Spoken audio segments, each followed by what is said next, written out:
Hello Sagittarius, thank you for joining me for your monthly forecast for April.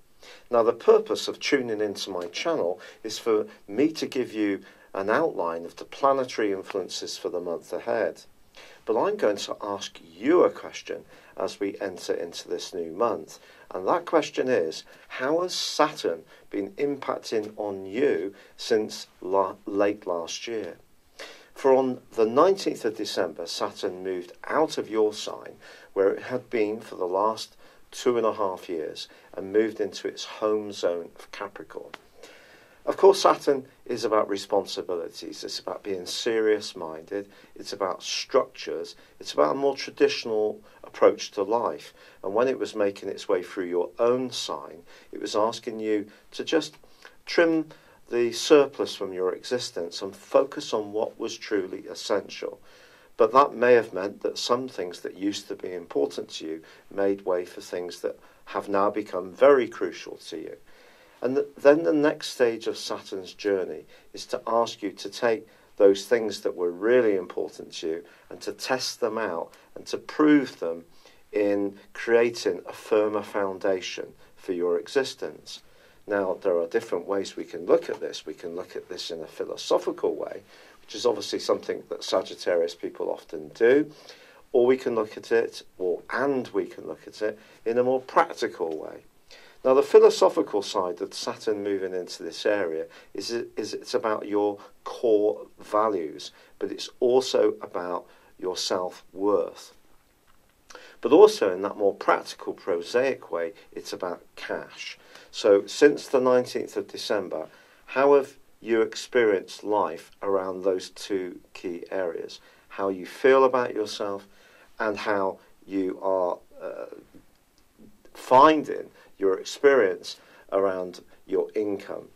Now, it's possible that you may not be noticing anything straight away because it depends on where Saturn is impacting on your natal horoscope, which of course goes beyond just the 12 zodiac signs. But I think it's likely that you have started to feel some changes. And those changes were emphasised furthermore at the turn of the year because there was such a clustering of energy in the second solar house. And some of it was damn good and may have helped you to launch into this new year in quite a positive way. But this month, we see a little bit of a test for that process. Because as this month begins, it's on the back of a very potent full moon which occurred at the end of last month, which was squared by Saturn. And that was asking you to think about the joys in your life, your pleasures, your friendships, even your love life. And if you were getting the necessary sukha and enjoyment from those areas, then Saturn's basically saying to you, well done, hold on to those gains. If you're not, and have been finding things more challenging, then Saturn's more of a test.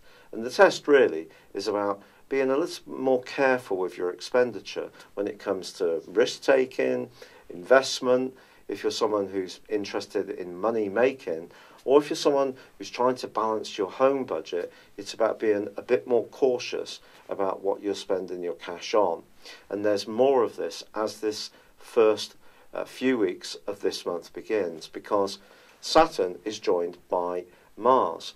Now, Mars is a very go-getting influence, and generally, if it was moving through the second solar house, would give us an awful lot of extra thrust and desire to improve our lot. Alongside Saturn, if things are a little difficult or have changed, it can create an innate sense of frustration. And especially as both these planets are squaring up to Mercury, the planet of communication, which is in retrograde through to the middle of this month. So I think that combination just says to you that when it comes to any frivolous or discretionary expenditure, think carefully before you splash out. Or if you do, try to do your research very carefully.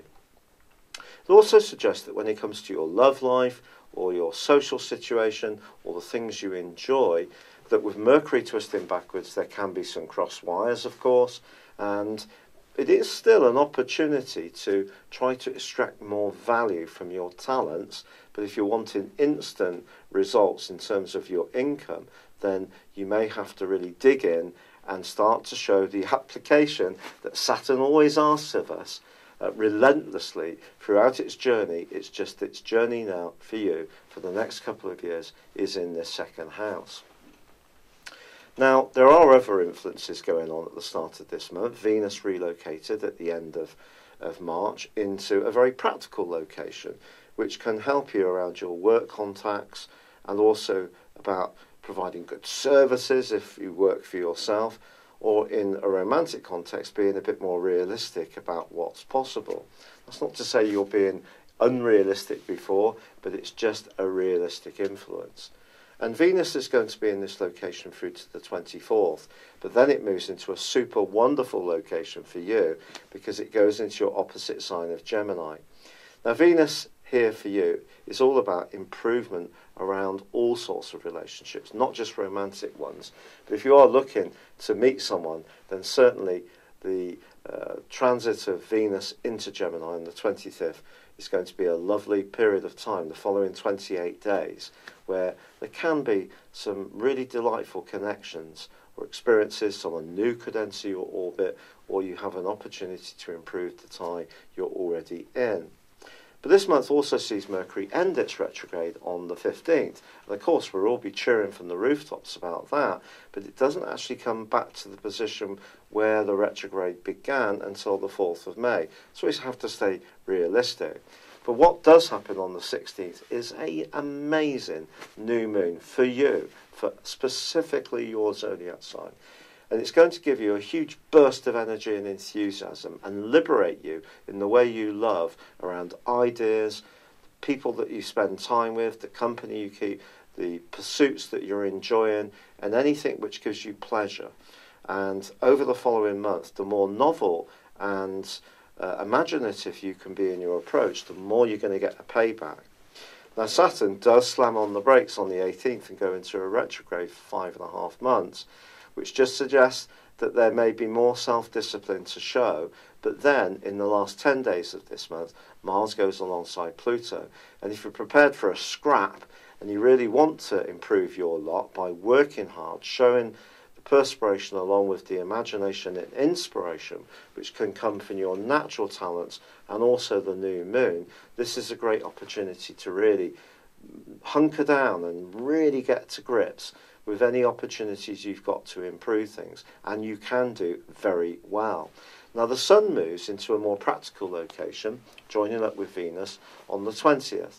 So the usual things of work, health, diet, fitness, organisation are all going to be much more to the fore in the following 4 weeks. I know those are not particularly sexy areas, but also next month in May, Uranus is going to move into this area, which suggests some new ways of thinking are going to be emerging in your life about how you can perhaps be a bit more flexible in your approach, or even more flexible, or perhaps change your approach to all those things by a more enlightened understanding of how you can change things in a way which works for you, the individual.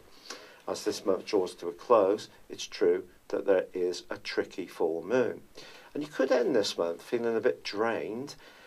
And Mars conjunct Pluto, although it can be a real go-getting influence for you, it can also create a little bit of conflict. So just be conscious of not trying too hard or being too impatient. And there could be some situations or people, perhaps who you work with, that are tricky. You can't control it completely. And it's possible that if it's not going so well, the people you're not quite sure of, the politics of your situation, close in a little bit as this month draws to a close. But what no one can take away from you is your marvellous enthusiasm. And your enthusiasm comes from the role of your ruling planet, Jupiter. Now, Jupiter is forging a glorious angle to Pluto all of this month. Now, this is because, and this aspect is being repeated because of Jupiter's retrograde. It actually happened earlier in the year. Now, people who are extraordinarily successful in their natal horoscopes often have Jupiter in a very good contact with Pluto. So, the things you've done in the past, the things you're doing quietly behind the scenes, don't discount them. They can still be very good for you financially. Things can improve. Retain your optimism. I just think it is all about application. And you may be someone who's got planets in Capricorn anyway, and it all comes very naturally to you to roll up your sleeves and work very hard. But if you're someone who's got a lot of talent, it's just about framing it in a way which gives you that return. And that's all about organisation, which of course is a very Saturnian influence. It's been a real pleasure being with you. I'd love it if you'd follow my channel or subscribe, and if you wish to like or comment on this video. But for now, good luck and goodbye. Hello, thank you so much for watching my video. I'd love you to join me at my Horoscope Ace app. You can find this at www.horoscope-ace.com. You can use it through Android, iOS, Apple or Facebook. Check out your ascendant or your moon sign, or download your free birth chart. There's all your favourite videos, plus there are daily, weekly, monthly and yearly horoscopes for general, love, Chinese and Indian astrology. If your passion is tarot, there's my brilliant 3-card money or love tarot readings too. And it's all there at www.horoscope-ace.com. Thank you.